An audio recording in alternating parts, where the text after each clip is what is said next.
I think it's probably been two different phases: the lack of money and excess of money. When you're younger, that's what you're thinking about. You're trying to pave your way, you're trying to create stability, you're trying to take care of yourself, trying to take care of family. And you get a perspective at that point that's hard to come by without going through something like that, right?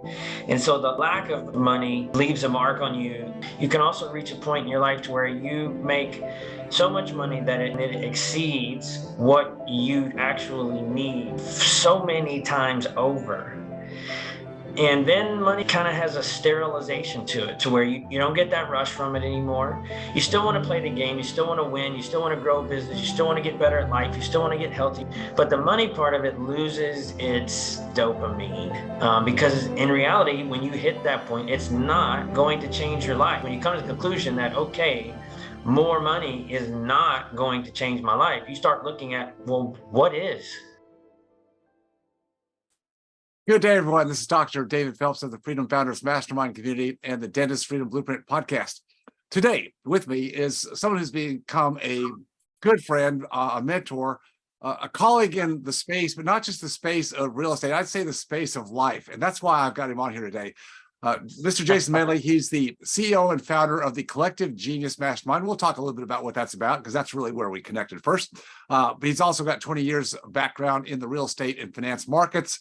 He's been participated in over 2,600 plus multifamily doors through partnerships and aggregations, and he's actually funded over 1,500 private transaction loans. Let's put it that way. So he comes with this world of experience in real estate and finance, and that's really what you, I guess, built your foundation, your cred off of, Jason. That's, everybody has to hang their hat on something, right? Experience in life and business and whatever it might be, and that's really where you came from. And we'll dig into a little bit of your backstory, but we're not going to dig into the nuts and bolts of real estate. I'm not even going to let you go into the economy today, because we can do that, but everybody wants to talk about that.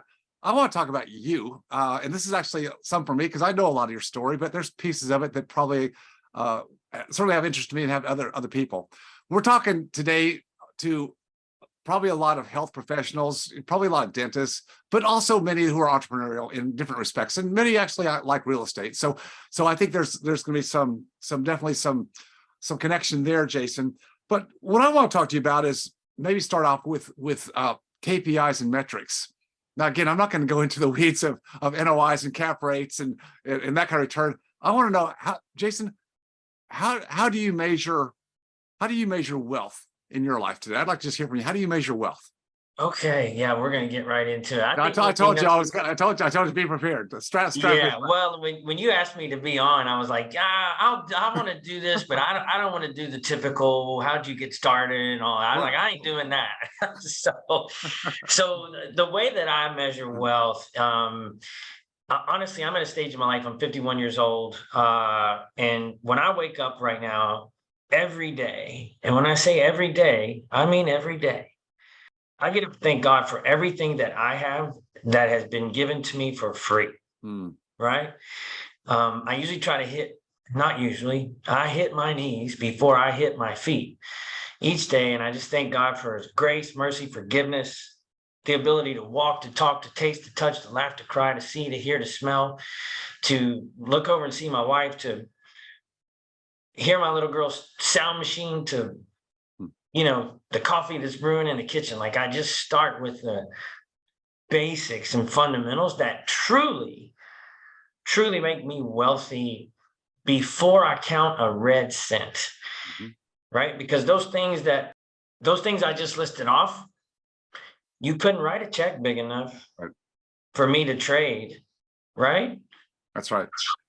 Couldn't write a check big enough. And so for me, now, that's where I'm at.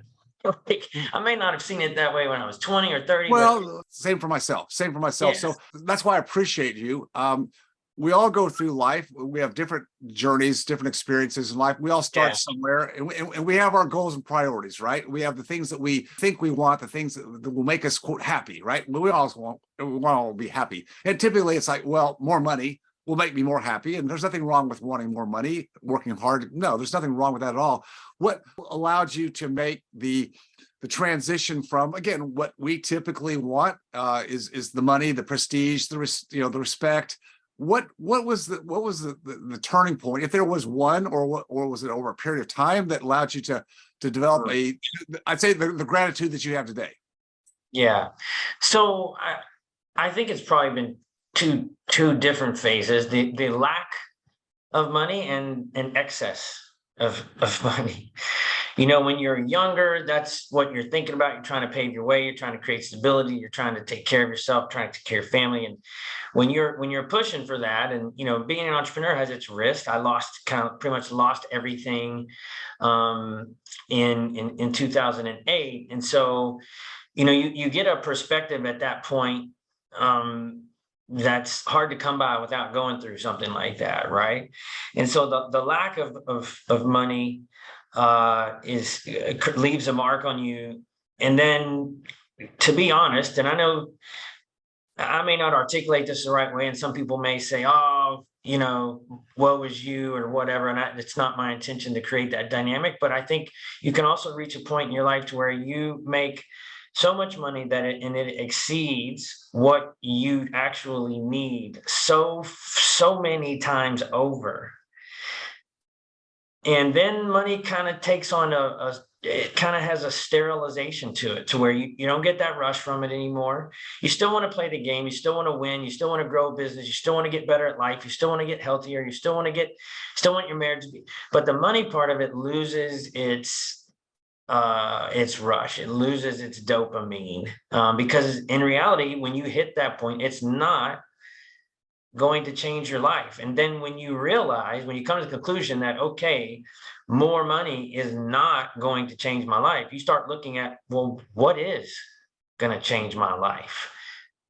And that's all the stuff I was just talking about, right? It's a better marriage. It's a better relationship with your kids. It's a better relationship with your body. It's a better relationship in your faith. It really boils down to better relationships. But I think sometimes you have to go through that path, to get to where you realize that, if that makes sense, but that's been a cycle for me, is being stripped down to nothing and getting to a point also where, financially, I don't, we make enough money that it exceeds what we need so many times over. Then money kind of gets sterilized. That doesn't mean you don't want to grow your business. That doesn't mean you don't want to keep making more of it. It just means it becomes it doesn't have as much of an impact on your life or your lifestyle. And then you start looking at, well, what does, right? What does? And it's all the different relationships in your life, whether it be with your spouse, with your kids, with your friends, with your body, with your faith, with all those things. So one of the things I know about you, Jason, that you haven't actually articulated yet, but I'm gonna help set you up for this. When we had the privilege of meeting, you talked about relationships. So I met you through another relationship of just our good friend Eddie Speed. I still remember, gosh, it was back like 2013. So wow, this like 10 years ago. Wow, yeah. So 10 years ago, my good friend Eddie Speed, our mutual friend, but I'd known Eddie for decades, and he just reached out to me and said, "Hey, I just thought of you, David. I just want to connect you to somebody I've met fairly recently, and it might be a connection that would be valuable to you." And when someone who I respect already says, "Hey, David, here's something to consider, look at, whatever," yeah, I take that seriously. And go, yeah, what? They're not going to feed me something wrong. So I still remember the call, and it was a phone call. We weren't doing anything Zoom. There was no Skype going on. It was just a phone call with you. So I didn't even see your face. I didn't know what you looked like. I don't think I ever looked you up on the web. I just took Eddie's word for the fact, here's someone I think it'd be interesting for you to talk to, David. And so I did. But that first call we had, and the thing that came across to me, which is a big part of your persona, is your genuineness. You're genuine. You are who you are. You don't put on some kind of front for anything. And when I came to the first meeting, so again, Collective Genius, it's a mastermind community. And I think some of the origins of where that came from, I'm going to feed into that in a minute. But a group that you started just, catalyzed from, I think, your own experience and your desire to have impact. That's where I kind of want to lay this. I know you're a man that wants to have impact in so many different ways, and impacting other people through what you learned in your own life, whether the trials, tribulations, the lessons, the failures, the things you wish you hadn't done, the things you wish you would have done. But you have this heart about how can I take what I've learned and transpose that to other people. So I come to the first meeting, Collective Genius, probably 2014, and way smaller than it is today, but everything starts with the man, the leader, the culture, of which you define. You define the culture. You attract the people that appreciate that culture, and those who don't, nothing wrong with that, then they don't come. And that's what makes the culture strong. So you define this culture. I come there and I go, this guy's different. Nothing wrong with being out there making money and getting tactical about all that. There's a place for that, but you were different. You were different, and I could see it in you, hearing you, and you're authentic, genuine, authentic about actually exposing vulnerability about things that you didn't like about your life or had in the past, or what you were aspiring to change. And I think, that's about leadership, Jason. Leadership is saying, I don't have it all figured out, but I have a mission. I've got something that is important to me, something I am figuring out right now. And if anybody wants to join me on that trek, let's do it. And that's what you are. I'm just going to fast forward for you, and then I'm going to let you jump back in here. So small group, I think back then, I don't know. I think there's 25 or 30, whatever. Yeah. I don't know. The number's like well over 300 plus, ancillary groups. I mean, it's, but that's not because you had some vision. I don't think back then to have it this big. I think you started out with impact. Tell me if I'm wrong, impact. And then once you figured out how to have impact, have the ripple effect, because that's another thing I want to talk to you about, is about how your leadership. But let me just back up and let you sew into anything I just said. You would be correct in that I did not envision it would turn into what it has today. I'd love to tell you some story that had this big grandmaster plan, but that would not be the truth. And so, how did it get here, I guess, is the thing to dig a little bit deeper into. And I think it got here through a number of different things. And one is my ability I do love helping people. And then I found that I knew a lot of people that could help each other. And if I just introduced them, I could probably get out of the way, right? But I think that, something that's always, a question that's always been asked of me, at least multiple times a year, is, well, how big do you want this thing to be? Well, and I've never been able to put a number on that, because I said, as long as people keep coming to our organization and they keep getting benefit across their lives, and why would I want to put a number on that, right? Why would I want to put a cap on that? And it's not because it's not some excuse about like, oh, well, I'm just trying to get it as big as possible. No, it's like, that's my best answer, is like, if we can continue to attract high quality, high caliber human beings that want to grow, and this organization can help them do it, why would I ever have a good answer to that question? And so as long as we can keep doing that, I just want to keep doing that, And yeah, but still, you're so intentional about the other aspects of your life, your faith, your family, for sure, other key relationships. We were just before we jumped on here, we were talking just about the fact that you intentionally have, a day in the week where you spend time with your mother. You have it, so it's hard for people who are drivers, who don't really know how much. I guess the question is like, how much is enough? You sort of said it earlier, like, how much is enough, right? And there's nothing wrong with building something. And if you're having impact, you enjoy doing it. But, are you, I'm not speaking to you personally, but I'm speaking to the audience. Like, are you prioritizing the things in life, or maybe putting things off because, well, you'll get to those things, get to those people, get to those important aspects of life when you get to where exactly? Like, what is that? Is there some number?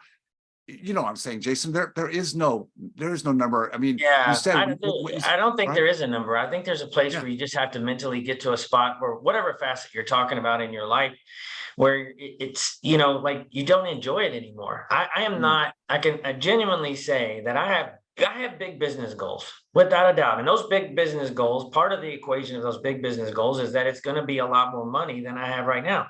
I don't need more money, but I'm not doing it for that. I love to build, right? I love to build. I love to create. And it's not about oh, well, when I get to here, I'll stop. It's not about that. Like, I think sometimes people look at, oh, Jeff Bezos and Elon Musk, they're just bazillionaires and they're greedy. And why do they keep, it's because it ain't got nothing to do with that. Right. Right. They're innovators. They're geniuses. They love to build. They love to construct. They love to create. And I love to do the same thing. And that really how that transfers over into my life is I want to get better at whatever I'm doing all the time. It's not about like, well, if I get to this place in my relationship with my daughter, then I'll stop being I'll just continue being, stay at that spot as a father. Or if my marriage reaches this point, then I'll just kind of stop my growth there as a husband. Like, I just don't see it that way. I want to get better in every facet of my life. And that is the pursuit, not the result, right? I am pursuing growing my business. I love to grow it. The result is the money. It's not the pursuit. Yeah. Right. So I think sometimes people confuse, I think sometimes people can confuse the pursuit with an outcome or the result of that pursuit. And so I don't put a cap on, like, when I get to X dollars, I'm out. Right, I'm done. Because right now I ain't doing it for the dollars. Yeah. I enjoy making money. Don't misunderstand me. I enjoy that, but yeah, that's a big difference. When you're not having to do something for the money, actually, the money comes easier, wouldn't you say? When you're not doing it for the money comes to me. That's the way I see it. I don't know if that's true for you, but boy, when I'm not doing something for the money, when my intentions are, yours is purpose, meaning, impact, and I'm doing it with people that I love doing it with. Back to the relationships, I don't have an issue, God willing, with money. I'm not of a scarcity mindset. So I don't know. Do you find it's easier to see the money flow when you're not actually focusing on the money? I mean, your business has to be profitable. We have to have metrics. Don't get me wrong. I'm not saying that that's not important, but just, more money is not the thing that I have to focus on. It just, I think like, I'm pretty clinical on how I look at questions, right? I knew we're going to have a show here that would be where that's what you were looking for. And that's great, because that's kind of how I operate. But I think a lot of that question revolves around the level of momentum that you are accepting of, right? Like, if I wanted to just be like, hey, CG is good where it's at, we're going to cruise along, make some minor adjustments here and there, I could do it. And I could do it and the money would flow, and I'd have, probably not any stress at all. But if I want to do it at a certain pace, then that means the business is going to be put under stress, because the growth is breaking systems and processes and requiring new team members to be added to it. And all of those things can be, although the money may be coming in, the growth in and of itself that's creating that money may not be easy. And I'd say that's where I'm at right now. We're doing amazing financially, the best we've ever done, but it is not easy at all right now with the growth that we've got in place. So that doesn't mean necessarily that our profitability is consistent, predictable, and reliable. I call that CPR. So it's not that it's difficult as much as I think the growth associated with it can be brutal at times. I have of what I would consider a great business, a great team, awesome members of our organization. Very profitable, it's consistent, it's predictable, it's reliable. And yet to this day, after 21 years of entrepreneurial journey, there are days I want to lay on the floor and kick and scream like a 2-year-old kid. Because it's hard. But I like it. Back to the terrible twos. Is that what we're talking about here? Yeah, there's days when it just tests you and tries you, and it's not about that the money stopped flowing that day or that it got harder to make the money. It's just that you're trying to break through new plateaus, and when you're trying to do that, sometimes you just, you just feel like I could pull my hair out. So you like the challenge. You're not going to let yourself become bored or complacent in life. Was that fair? I love to build. Yes, and building requires you to step out of that proverbial comfort zone of just sitting back and resting on your laurels. You're going to build.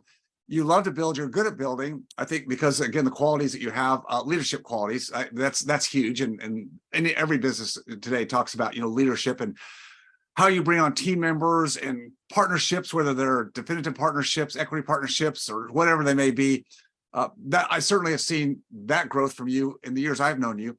What makes that aspect of business building today, 2023, where you are, with multiples of business vectors, based as opposed to where you were in business, 2008, where so many people got slammed to the mat. You said, just got kind of wiped. So many people got wiped. You got back up again, like a lot of, not everybody, but a lot of people. But where are you different, and how's your mindset different? Because that 2008, I'm not predicting anything at all here, Jason, but I think there's chances there could be some correction coming of some level. What gives you the confidence, not the ego, but the confidence to say, hey, I've been on the mat before. I'm taking some chances out there because I love to growth and build things. Is there any chance you put yourself in danger? Because I know you care about your family. I'm just throwing some provocations at you. Just take them wherever you want to go. Well, I should say, again, getting technical, it's not that I may not end up in a chance of danger, but a danger smaller than what is possible for me to handle. Because when I got wiped out in 2008, I began to put financial disciplines into place where I've built what I would call a moat, if you will, that hey, as long as I don't mess this up, right, I can go out and I can take some risks and creep up on some things that might create danger, but the outcome or the danger associated with it is not greater than or exceeding the security that I've built. And to me, that leads to something that I think a lot of people kind of miss out on, is that your active income is driven by skill set. Your wealth, to me, I think your wealth is driven by discipline, right? They are not one and the same. Now, it doesn't mean there isn't skill set to create wealth, but I'm saying you can create predictive processes in your life that if your active income begins to exceed what you need to live, you can then create a very predictive process that, if you should so follow it with methodical precision, that you will end up wealthy. And so I learned that the hard way, but I did learn it. And so over the years of getting back on my feet and then developing some momentum, I put in the disciplinary measures behind the growing active income to ensure that I would be in good shape, kind of regardless of what takes place in the economy. It doesn't mean I would get out unscathed. It just means that, there's not a very good likelihood that I could end up in trouble. Yeah. I'm somebody who believes in building the skyscraper a story higher, but digging the foundation a foot deeper. Building the skyscraper a story higher, and then coming in and digging the foundation a foot deeper. Building the skyscraper a foot higher, coming in and digging. And I think as long as you do that, and you aren't just building a story higher, building a story higher, building a story higher, you end up with a house of cards that way, right? You got to go both ways, right? You got to build a story higher, foot deeper on the foundation. Story higher, foot deeper on the foundation. That way, the wobble is prevented. Yeah. And so that's what I've tried to do financially, and that really boils down to creating methodical processes where, okay, my income exceeds what I need to live, so I'm going to build certain thresholds that I want to make sure I have from a cash perspective for my family. Then once my family's taken care of, I want certain cash thresholds that ensure that my business is taken care of. We should so have a bumps or COVID or high interest rate hikes inside of a 6-month period. And then I want to make sure that no matter what, that I am methodically allocating money aside for taxes. And then I want to make sure from there, when I hit those thresholds, then I say, okay, now I'm not putting monies into those buckets. I'm going to invest all the overages, right? And so that's a very quick synopsis of those disciplines. But if you practice that methodically, it really reduces your exposure. I shouldn't say it reduces your exposure to danger. It reduces the potential results due to your exposure to danger. Yeah, no, well said. Or potential impact. I want to talk a little bit about the active income component of someone who's developed skills, expertise in a certain area. You certainly you have that. You did that to a great deal in finance, in structuring loans back in the day. You were known as the money man. Well, no, look, it was part of the stage of involvement. We've all been there, right? So what I'm doing is I want to bring this back to a lot of the people who are listening to us today that are also skilled in a technical aspect of, maybe in this case, it's healthcare. It's, in my field, dentistry. So you go through school, you learn how to provide a certain service. It's a high level to people who pay you money for delivering good service, right? So it's transactional income. And that's where we start in life in school. That's what we're taught to do, is to go out and get a job, build a business career, and do the work. So you were doing a lot of that back pre-2008 and doing it very, very well and making a fine living. Okay, 2000 comes along and wipes a lot of people out, and you come back with a different mindset. And as you have grown and you have left the technical of making loans, you can still make loans today if you want to make loans, but you've evolved from that. Nothing wrong with it, but you've evolved. And to evolve, to do what you do today, to have a greater impact, to build a business, not just your technical skills, is you have to be able to lead and rely on good people. Can you talk about how was that always something you had the ability to do, and you've just now kind of scaled your leadership and your people relationships, your human relationships, more so post 2008? Or was that something that you really latched onto after that? How'd that come about? David, if I was being completely and 100% honest with you, I would say that I don't feel that I do that now. I still struggle every day. This is a reflection of me, not my team. So I don't want this to be, I don't want that to be misunderstood. Okay. I still struggle daily leading people.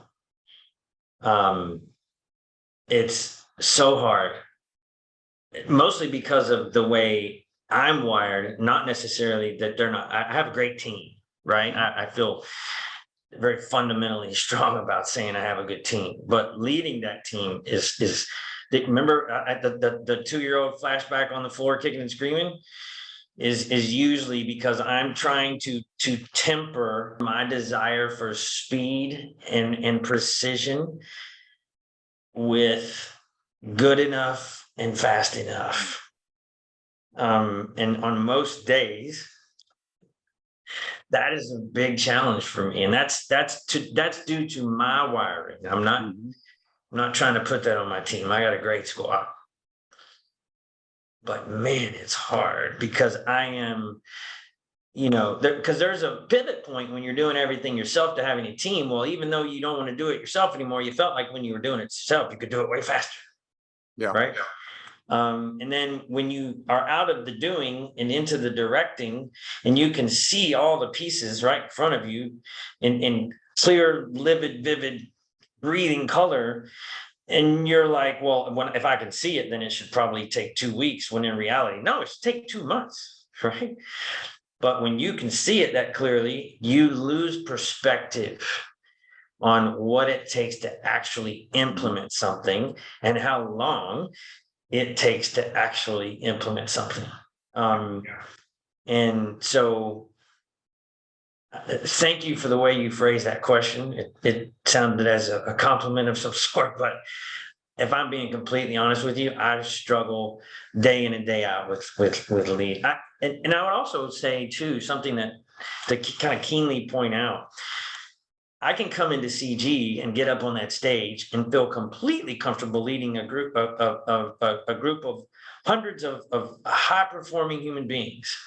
That is completely different than leading a team on a day-to-day basis inside of an organization that you're trying to grow.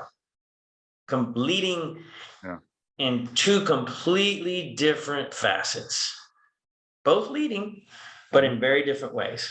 I'm completely comfortable doing that at CG. I am completely uncomfortable doing it daily inside of my organization. Well, I understand. I understand that, and you're very humble. I appreciate your honesty and how you feel and you see it, and I get it. I do, and I think a lot of people listening get it, because I think you certainly have high standards, and it doesn't mean your team doesn't have high standards. I know they do, because I get to see the results of the high standards that you all set. But I also understand the impatience of having a vision and seeing it there right in front of you. It's like, yeah, I could just make this happen right now. But you know that the people that actually make it happen, because again, you're directing more than doing, they have a place of ownership that they're going to take it. And so I understand that dissonance there, and I appreciate you making that clarification, because I feel a lot of driven entrepreneurs, maybe we all struggle with that, and to have someone actually articulate it like you did, I think it's a healthy thing. So thanks for doing that. I think if I was going to try to give you some answer beyond what I give you, it's probably like, I think like for me, I almost had to get to a point where I was like, if I'm going to keep doing it, I'm not going to do it like this anymore. I'm at a breaking point, and I'm willing to take the chances of trying to build a team, because I'm making a ton of money and perfectly miserable. You know, you can work yourself to that spot as an entrepreneur. And then you can just get to a breaking point and you're like, I'm not doing it anymore like that. You know, I'm unhappy, making a bunch of money, perfectly unhappy, doing the majority of everything in my business, or trying to control everything. And I'm tired of it. I can't take it anymore. Sometimes that's the point you have to get to, you know? Yeah. I think you got to get there mentally, and then I think you got to get to a point financially where you can truly look at an individual on your team as an investment, not as an expense. Totally. Because I don't care how much money you're making, you still have an entrepreneur. Still have a tendency, a conversation in your mind to say, okay, I need to hire this person. They're $200 grand.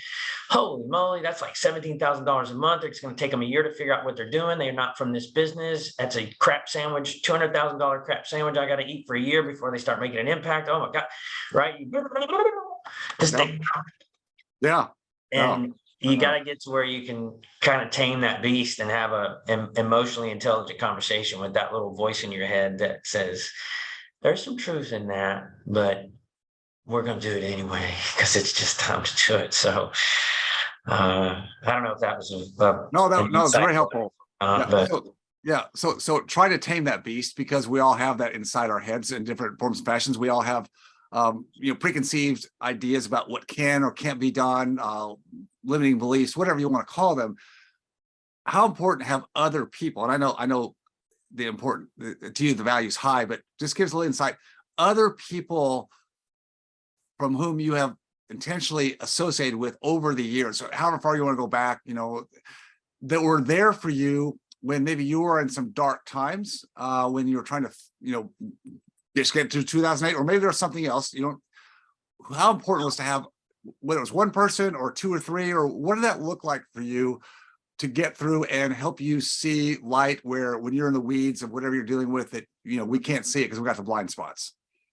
Yeah, I mean, I would go as far as having the right people around you when you're going through challenging times in your life, or your entrepreneurial journey, or your spousal journey, your parenting journey. I think having the right people around you are what keep you from actually going into possible depression, being wide open, right? Because and for those of you that are listening, I don't mean like just kind of being down or being blue, right? Like, there's a difference between being down, being blue, and being depressed. And I think having the right people around you to help you through those challenges and to breathe the life into you, or to just walk it out with you. Even if I got no advice to give you, but I love you and I want to walk it out with you. I think that having those people and being able to have those conversations and connect with other human beings when you're struggling is what can keep you from getting into a spot sometimes you can't get out of, or might take you years, you know? And so it's my community and my friends, and having a sounding board, and, you know, like even on the upside of that, when things externally can be so good, right? The company can be running fine, your relationships can be good, but you got this challenge at work and you can't figure it out, and you just want to call somebody up and start fussing about it. I don't really, and just to have them listen and they can relate versus judging you like, oh, dude, you got a great business, it's making X amount of money, it's growing. Why don't you shut up, quit complaining? Right. Hey, no, I understand. I get it. Yeah. I feel your pain, right? Somebody just sometimes to vent to when the venting may not be warranted, or if it is warranted, not many other people can understand it. Exactly.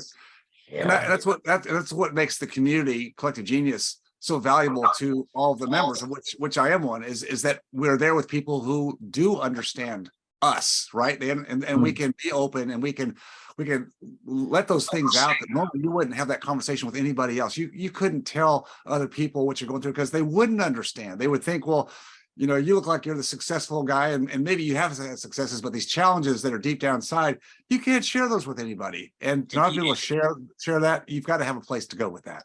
Yeah, if you've got some problems solved where they have deficits in their life, then they won't respect your problem or your challenge or your need for help, because, oh, well, you've got these things solved and I don't, so I don't want to hear your nonsense. Yeah. But yeah, everybody needs that. Everybody needs somebody to walk out the challenges. Everybody needs somebody to say, hey, I'm trying to figure this out. And then have somebody look over and say, I've already figured that out. I've been there and done that. Why don't you come up under here? Right. That's right. I got That's you. right. I'm gonna walk you out. I'm gonna walk this out with you, and I'm gonna tell you what I learned, and I'm gonna share with you how to fix that. And like, yeah, like that's invaluable, and that's what communities bring to the table. No question. Yeah, no question. I know most of the folks that are in your community. I mean, they're typically high net worth dentists that have had colored careers, and they come in because they still want to learn, and they still have struggles in their life, and they still need community, and they still need, quite honestly, right? Like, despite what you might see at societal propaganda, being successful, and I don't just mean monetarily, I mean in every facet of your life, not one dimension, but in many, right? From financial to your marital relationship to with your kids, taking care of your body, like hitting on all cylinders, it's freaking hard. Very. It's really really hard. And there are times, no matter how much money you have, it doesn't mean that all that other stuff isn't hard. And you still need people to talk to about it, whether you have money or whether you don't, right? Because you can be all those other things. You can be a great husband, a great wife, a great parent, like you could have and then broke, or you could have tons of money and be struggling with being a parent or being a spouse, or you could have it all. And in any of those three scenarios, it's still a struggle. It's hard. Well, I think we just dropped the mic right there, sir. I know, seriously. No, I think we can drop the mic right there. What you just said, you just capped off a great conversation. I appreciate you so much for your willingness to go to this level, and because I know that's who you are, and I know you've got so much to offer in so many different arenas. I just appreciate you going this direction with me today. Yeah, I knew you'd do it. I enjoyed it. And I will. I'll talk to you soon, Jason. Thank you so much. All right, my friend, signing out. All right. If you enjoyed watching or learning from this video, please leave a like and subscribe to my channel for more content. If you have a question about any of my content or this specific video, just please leave a comment down below. And as always, stay focused on your freedom. I'll see you next time.